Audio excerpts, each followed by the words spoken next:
Hey, it's Erin. Today we're going to build some boulder shoulders on the Smith machine. Now, I absolutely love using the Smith machine. It's kind of the best of both worlds, machine and a free weight. So you have the flow of free weights in that you've got gravity that you're working against, and you have the ability to kind of maneuver yourself around the bar.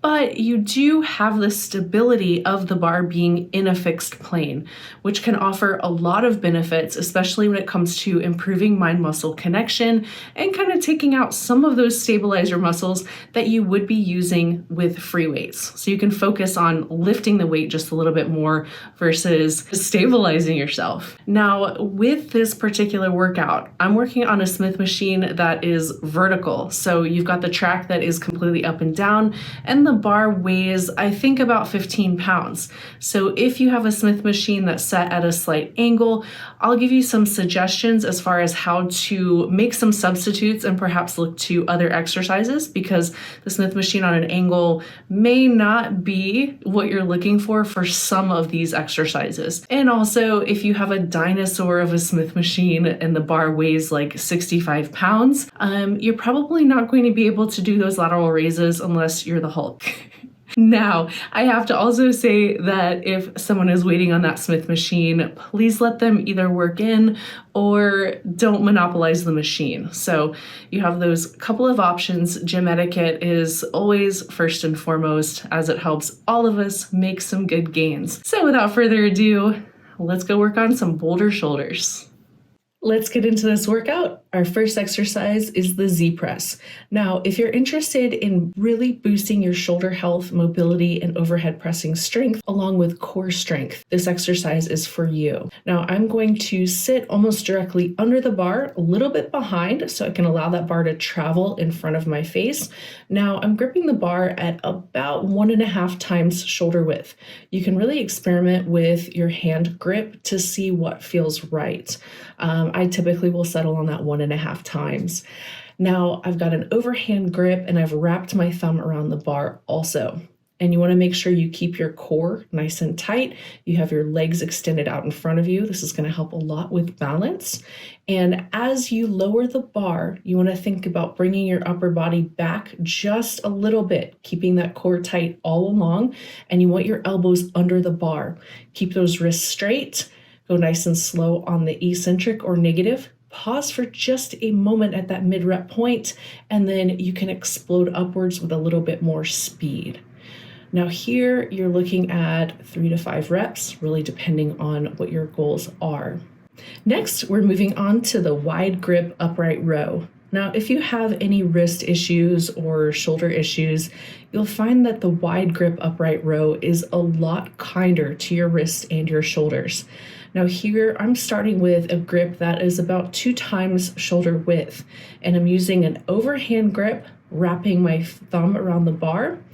And I'm also thinking about keeping my forearm perpendicular to the floor, pulling up through the elbow, keeping the arms in front of me slightly. Feet should be about shoulder width apart, even distribution through the feet, core nice and tight, upper body nice and tall. And you want to think about from your hand to your elbow as just being part of the weight itself. And this can help think about pulling through the elbow. And also, I want you to think about keeping your shoulders down. This will help to eliminate the traps from the equation.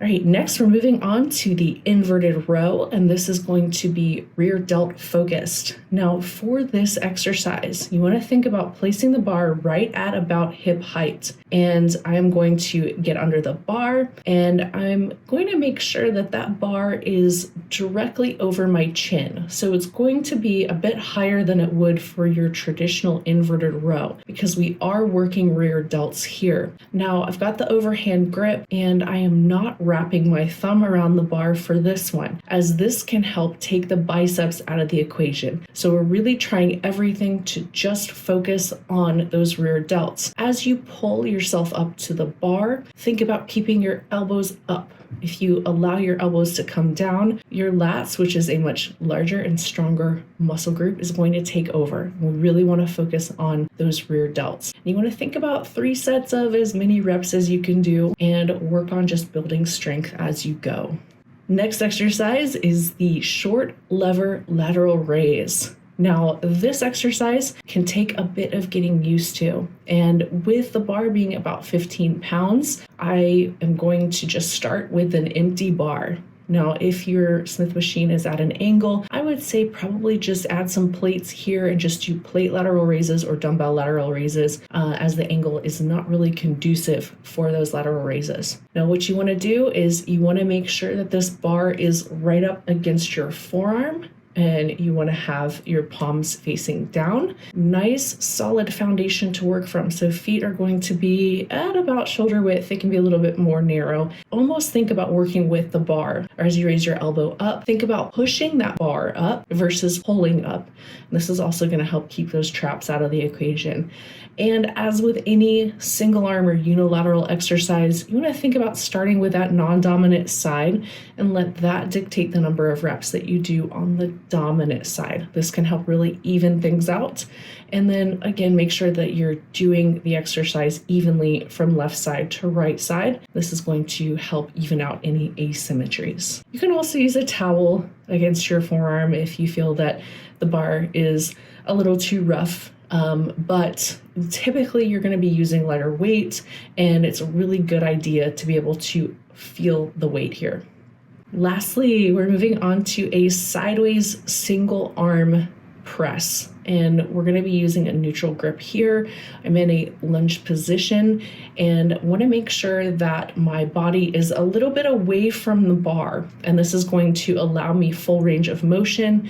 And again, I'm using a neutral grip and I'm going really deep here. So make sure that you're going to about parallel with your upper arm. You don't have to go as low if you don't want to. Pause momentarily at that mid-rep point and really think about pushing that bar up with just your delt. Now, if your Smith machine is at an angle, you can actually do a Y press here. So you're going to be pushing from narrow to wide. This is an excellent delt exercise. So if you have the angled Smith machine here, I think it would actually be a bonus. Now, if you don't, if you just have this traditional Smith machine, it's great too. You want to make sure that you keep that core nice and tight. As you switch from left to right, make sure that you're performing the exercise exactly the same on both sides. Make sure you've got a nice grip on that bar, and you want your hand to be just a little bit in front of your upper body when you're performing this exercise. If you're looking to take the guesswork out of your workouts and you're tired of maybe taking YouTube videos and splicing them together to create workout programs, check out my site. I've got 20% off if you're a new customer. 90-day programs, they're based in progression. So you will be almost guaranteed of gains if you keep track of your progress and if you're eating accordingly. So be sure to check that out. Don't forget to like and subscribe this video. And if you try the workouts and you love them, please tag me on social media. It really just brings me joy seeing you take the exercises and make them your own. That's it for this time. Until next time, train smart and train hard, y'all.